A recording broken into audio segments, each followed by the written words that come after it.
हमारी आज की कहानी है गुरु का ज्ञान। बहुत पुरानी बात है, जब बच्चे आश्रम में रहकर शिक्षा ग्रहण करते थे उस समय बच्चों को बचपन में आश्रम भेज दिया जाता था और जब तक उनकी शिक्षा पूरी नहीं हो जाती थी तब तक उनको घर आने नहीं मिलता था। एक बार सभी शिष्यों की शिक्षा पूर्ण हो गई, तभी उनके गुरुजी ने सभी शिष्यों को बुलाया और 3 एक समान लकड़ी के खिलौने उनके सामने रख दिए और सभी सदस्यों से पूछा कि बताओ इनमें क्या अंतर है।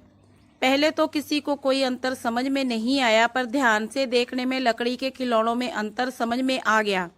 एक शिष्य ने कहा, इसके एक कान में छेद है, दूसरे खिलौने के मुंह और कान में छेद है और तीसरे खिलौने के दोनों कान में छेद है। गुरुजी ने उन सभी सदस्यों से कहा कि जीवन में तुमको भी इसी प्रकार के लोग मिलेंगे। पहला खिलौना जिनके दोनों कान में छेद है वह ये दर्शाता है कि जब आप किसी को अपनी समस्या सुनाएंगे तो वह एक कान से सुनेगा और दूसरे कान से निकाल देगा। ऐसे लोग कभी विश्वास के पात्र नहीं होते, इसलिए कुछ भी हो जाए ऐसे लोगों को तुम कभी भी अपनी समस्या मत बताना। दूसरा खिलौना जिसके एक कान और मुंह में छेद है ये दर्शाता है कि जब तुम ऐसे व्यक्ति को अपनी गुप्त बात या समस्या बताओगे तो वह सबको वह बात बताएगा। ऐसे व्यक्ति को कभी अपनी बात नहीं बतानी है, ना उस पर कभी भरोसा करना है, वह तुम्हारे सारे राज सबको बता देगा।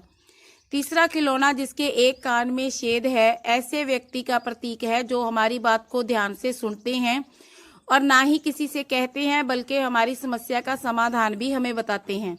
ऐसे व्यक्ति सदैव मित्रता करने के योग होते हैं और हमेशा हमारे सुख दुख में हमारे साथ होते हैं। जब भी ऐसा कोई व्यक्ति मिले तो तुम्हारी बात किसी से ना कहे, तुम्हारी हर समस्या का समाधान करे तो उसको कभी नहीं जाने देना और हमेशा मित्र बनाकर रखना।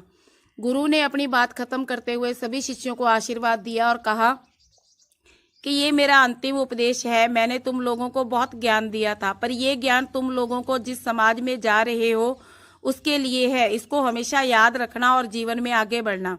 तो दोस्तों, हम एक ऐसे समाज में रहते हैं जिसमें हमें हर तरह के लोग मिलते हैं। इस कहानी से हमें ये सीखने को मिलता है कि किस प्रकार के लोगों को अपना मित्र बनाना है और किस प्रकार के लोगों से हमें दूर रहना है।